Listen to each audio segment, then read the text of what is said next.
Hi, it's Meryl Key, and this is my mystery school with some astro dice read for all signs for the month of October. If you want some full astro geek on the transits and the moon phases for the month, check out my What is Happening and Why video.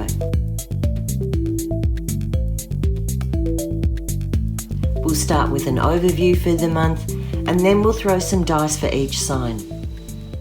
The new moon is on October 15 at 21 degrees Libra, and it's an eclipse, a big one. The sun will be blotted out by the moon, and it's visible all over America, north, central and south. The full moon is 5 degrees Taurus on October 29, and for us in the southern hemisphere, the Taurus full moon is when we celebrate Beltane, where spring is in full bloom. In the northern hemisphere, you do the opposite festival, the Festival of the Dead, Samhain, also known as Halloween. So wherever you are, happy Beltane or happy Samhain, give thanks to the turning of the seasons. Now with the planets, Mercury is in Virgo, but it moves into Libra on October the 6th, and then into Scorpio on the 23rd, racing. Venus has been in Leo forever, and it finally moves into Virgo on October the 9th. Mars is in Libra and shifts into Scorpio on the 12th of October as quite a big shift of energy from kind of placid to really electric. Jupiter is retrograde in Taurus. Saturn's retrograde at the beginning of Pisces. Uranus is retrograde in Taurus. Neptune retrograde in Pisces. And Pluto retrograde in Capricorn, turning forward on October the 11th. The main aspect of the month has to be that eclipse on the 15th. It's in Libra and it has you looking at relationships differently. And Mercury's right there, so it's about using your words and your communication that can really bring about positive change. So what does it mean for your sign? Let's roll some dice and see what comes up. Aries, the eclipse on the 15th is turning a long-standing problem on its head. There might be a truce or a new perspective, or you resolve a painful process and find some peace. What does the dice have for you, Aries? You have Libra, the moon, and the 7th.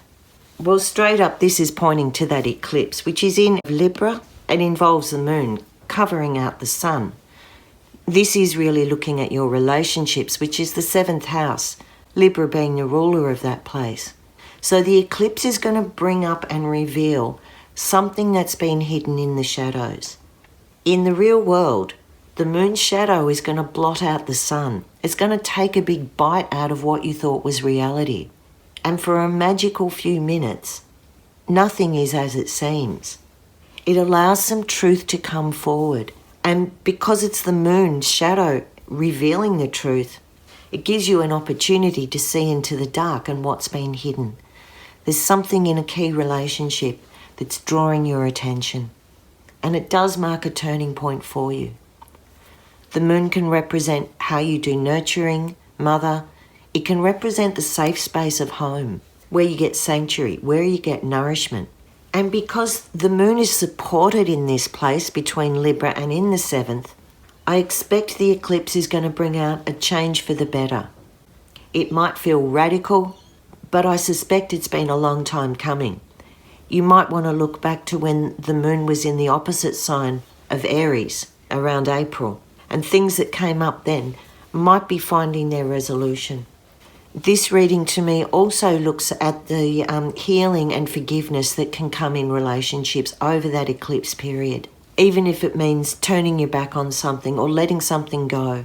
So Aries, expect a revelation to come through around mid-month that will have a balancing effect on the way you feel about a key relationship. It's a big month for you. Taurus, you have the full moon in your sign at the end of the month on the 29th, and a really nice Jupiter-Venus aspect the week before. And this has you feeling lucky, even if plans get held up or disrupted along the way. How lucky are you, Taurus? You've got some good energy there. What are you going to do with it? We have Aries, 6th house, and the South Node. So Taurus, this is telling me you're going to take the bull by the horns. There's Aries there saying take some leadership, put some action into it. Get yourself independent. Be a bit brave, a bit heroic. The 6th house there is talking about your work, your daily routine, your health, and this might be about a health issue. The South Node is pulling you back into a place of familiarity or something that's been bubbling away under the surface, and maybe you didn't give it enough attention.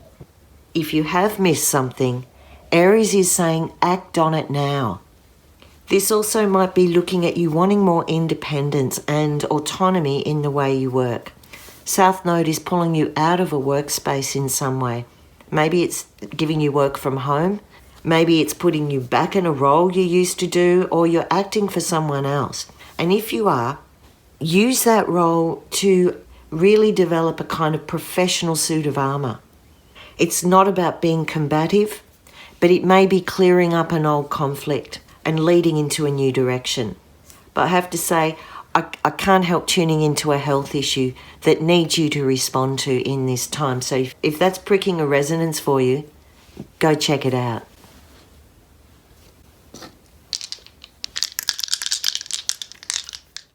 Gemini, there's a lot of introspection with these retrogrades, and a lot of you are looking at how you can handle authority and where your own moral compass sits.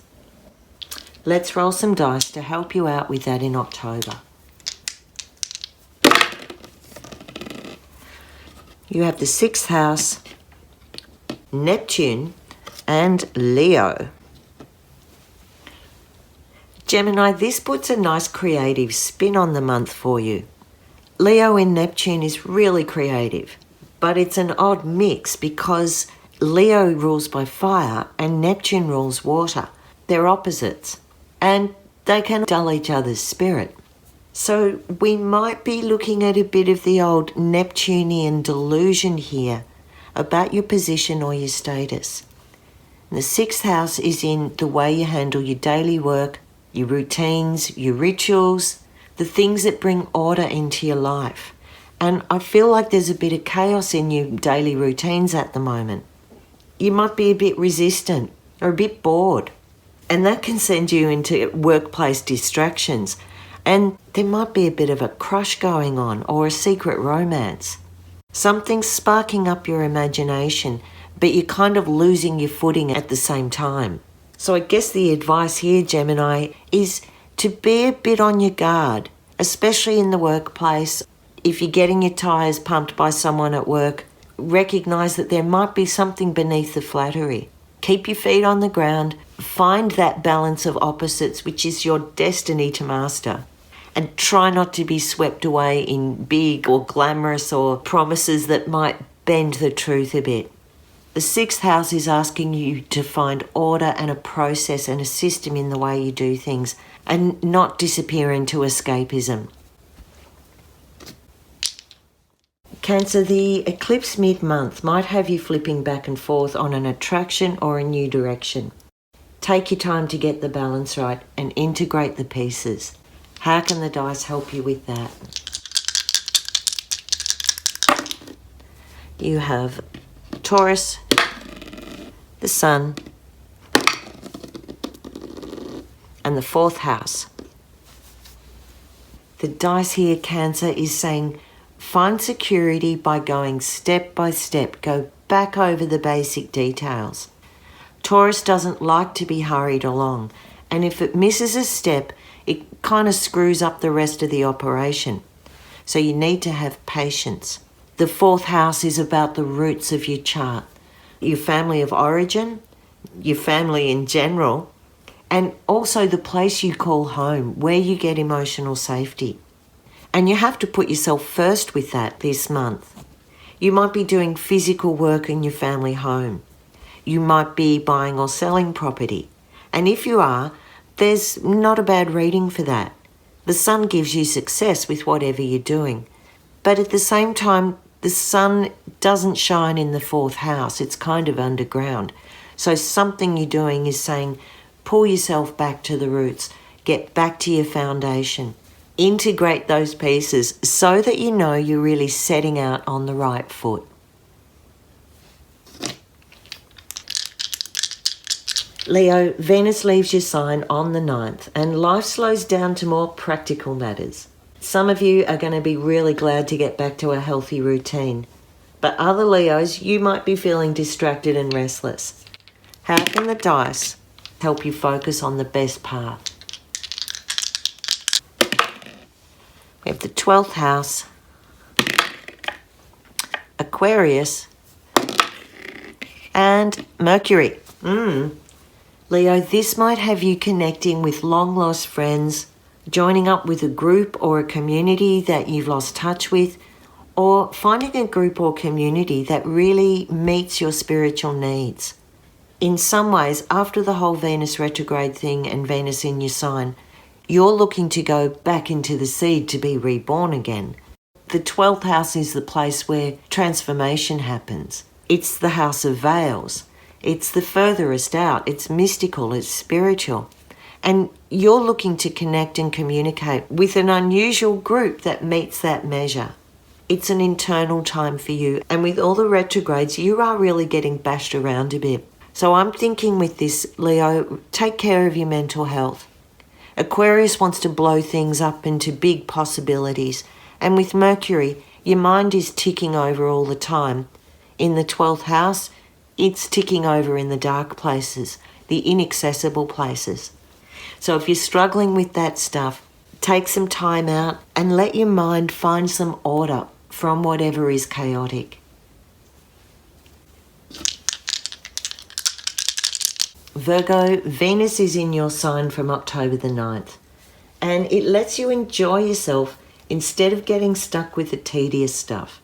There's more flexibility in your routine and your imagination is free to ponder. Your lucky day is the 22nd, when Jupiter and Venus are vibing for love and abundance. It's a really nice aspect and it's right there for you. What does the dice have to say? Virgo, you have Saturn, Leo, and the 9th house. So Virgo, although Saturn is our planet of restriction and holding things up, it also gives support and structure. And the main thing of Saturn is it wants to protect you, thanks Weiwei, and help you commit to the long run. It gives you endurance. And the 9th house is where you grow and expand. It's where your knowledge comes to the forefront, where you learn and you teach from a higher level. It's where you experience different diversity and different cultures, different language, different perspectives. And Leo, of course, is a sign of royalty, of mastery. So Virgo, this to me looks like you're getting reward and recognition and that official stamp of approval for some work that you've put in over a long period of time. The balance that you'll be looking for is where you've put in hard work, where hard work was needed. And with Leo, where you shared the spotlight, where you were grateful and appreciative of the others that helped you and the team that supported you to get there. If we take Saturn at its word, knowing that it's a bit of a taskmaster, it will be asking you not to step on others' toes in a big educational or group setting with your beliefs. Don't ram them down other people's throats. Let everyone share the space, because there is going to be some spotlight on you. And like I said, if you've done the work, you're going to get a reward. Libra, the new moon eclipse is in your sign mid-month, and it's picking up on something that needs to change in your relationships. The balance has been off and you're feeling restless, and mid-month you might need to express it. Libra, you have the South Node. That's interesting. It's in your sign, 12th house and Capricorn. Well, there's the eclipse, and it is bringing up the past for you. It's quite a karmic moment. It's having you really peer into the veils and the shadows. And with Capricorn, I think you'll come out with some reality, a shift in reality. Capricorn wants hard, real evidence. It wants to see the bricks being laid and the empires being built. But the 12th house has none of that, unless it's in an institutional sense. So there's some kind of magical structure you're pulling out from the House of Veils and bringing to form. This could be something to do with an ancestral home or an ancestral land. It also says to me you can have some leadership on some old family pattern, something that's been buried. It's deeply psychological and you can move past it. You can see how it's given you strength. It's given you the Capricorn sense of your place in the world. I expect with some Librans in this dice, you are feeling like you don't know where you fit in the world at the moment. But the eclipse, and there's the eclipse right there, the South Node. The eclipse is going to bring forward some actual physical manifestation, a recognition of karmic work that you've done, karmic work that you've cleared, or what you need to address if you want to get on top of it. You're bringing something to form, Libra. Work your magic. Stay in the light. Come from love.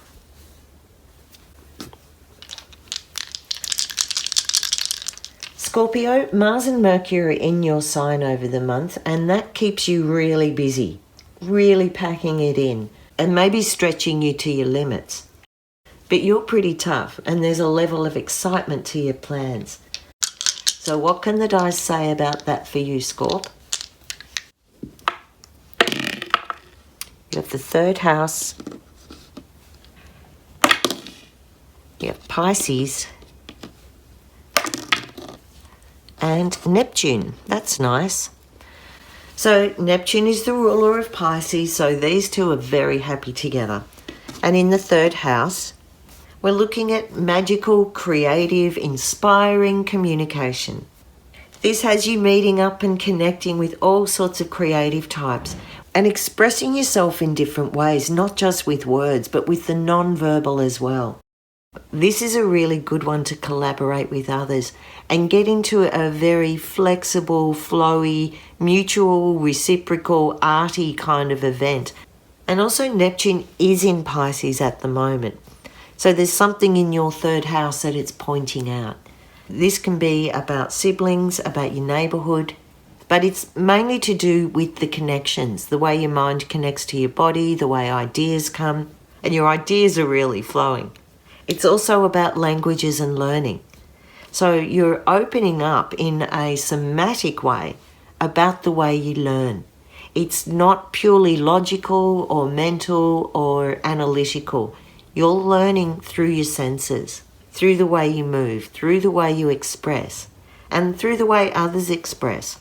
Because these two link up, there's support for you. But our warning would be, don't get carried away with a Neptunian kind of communication. Things loose around the edge might suit you at the moment, but if someone's speaking too good to be true, pull yourself in and use that eclipse to look into the shadows. Sagittarius, you're getting astrological wind beneath your wings, dodging most of the dramas and fine-tuning your imagination to get the big picture. Is there anything that might block your view? Maybe Venus and Mercury will pull you down to earth this month. But let's see what the dice can say. You have the 5th house, Mars, and Aries. Well, that kind of suits you down to the ground, Sag. Aries is the ruler of Mars, so we've got support. And the 5th house is about expressing yourself. You also might want to express yourself in a very physical, active, sporty way at the moment. Doing it with determination, doing it with clarity, and also breaking new ground. The 5th house is the house that you launch your creative desires. And that includes romance.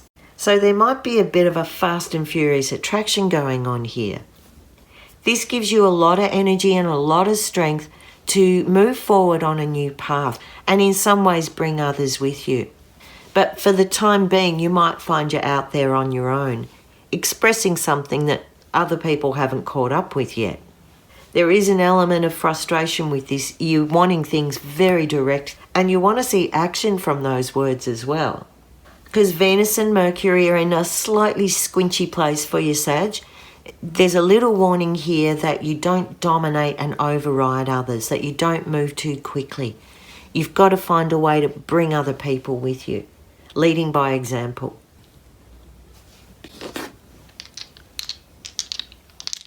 Capricorn, the eclipse mid-month puts you in the spotlight in some way. You might be questioning a career option or discovering a calling that takes you on a whole new path. In some way, that eclipse is flipping the way you look at things. So what's cooking for you, Cap? You have Sag, the 10th house, and Neptune. This is putting that eclipse energy very much on your 10th house, the place of public life, of career, of how you want to be seen, doing your purpose, doing your vocation, how you want to be known and recognised. And with Sag and Neptune there, this is very much about your purpose, your spiritual calling, your higher-minded aspirations. So I really like this, Capricorns, if you're looking at pointing yourself in a new direction and having more meaning in your life.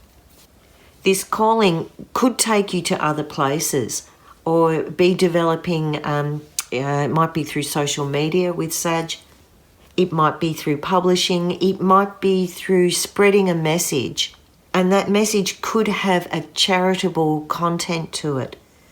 And one thing I'm getting with this, it's even through travel, immigration, crossing over thresholds in some way, travelling distance through time and space, not just physical distance. It's reaching out into new areas. You're looking for how you can make a difference and where your true talents lie. And with all these retrogrades and this eclipse, follow through on any intuitive sign or message that you get, because it looks like October can bring a turning point and help you aim higher and really connect with a soulful aspect of yourself, bringing that out into public.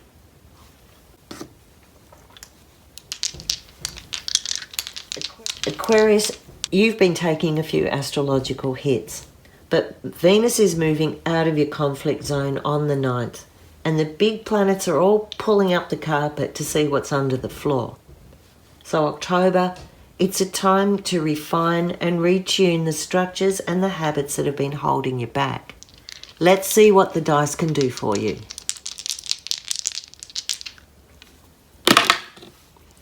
You have Capricorn, 10th house,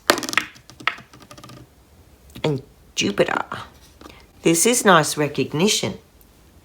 Capricorn rules the 10th house and is very comfortable up there, where it shows how you are out in public. It shows how people view you and what you're known for. And with Jupiter there, you're getting recognition for the right things.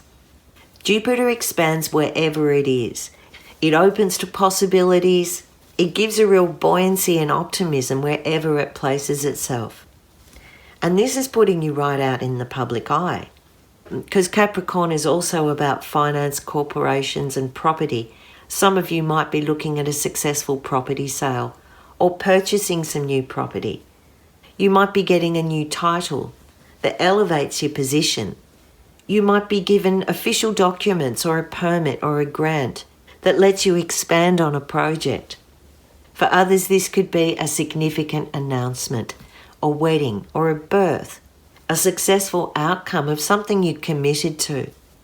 We know Jupiter is retrograde in October, and that retrograde phase may be taking you back to look at your past achievements, at the steps you've taken to really get to where you are now. And this dice would also look at providing some expert help, a great advocate, someone with experience and authority in an area that you need to learn or grow or be represented. So if you're looking for someone to represent you in something, I say October is quite a good time. Do your research, do due diligence, which is what Capricorn would do. But I think you can find the right person the right opportunity, and the right recognition to make October quite a turning point compared to the past 6 months. Pisces, all the retrograde planets are pulling you into deeper water, and that's going to continue well into December. So get your flippers out and flow with the current. Your imagination might take you back over old ideas or into your dream world where there's going to be tons of messages, and your intuition is on fire, especially on the full and the new moons. So let's see what the dice can say to guide you through that.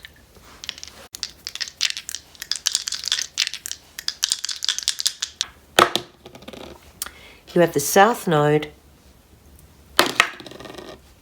Aries, and the second house.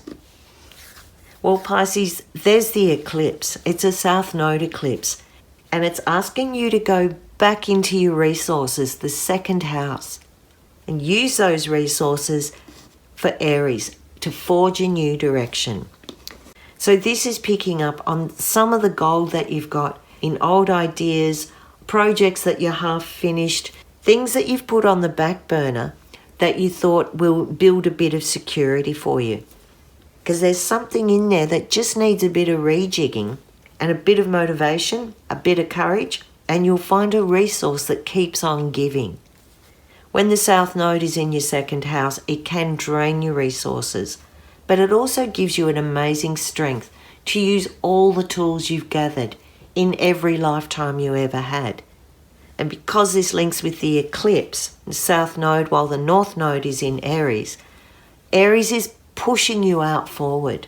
It's pushing you to lead the pack, to get a bit competitive, to state clearly what you want and how you want to get there. If in the past you haven't put yourself first and that's affected your resources, now is the time with this eclipse you're going to flip that. You know who you are and you know what you're worth. So go for it, Pisces. Thanks for checking into the Astro Dice. And let me know in the comments if any of this rings true for you. I've got more Astro Dicery videos coming up in the next week or so. So click that notification bell and you won't miss out. I'm Meryl Key and this is my mystery school. Find me on Instagram at my_mystery school or on my website www.merylkey.com. Thanks for watching.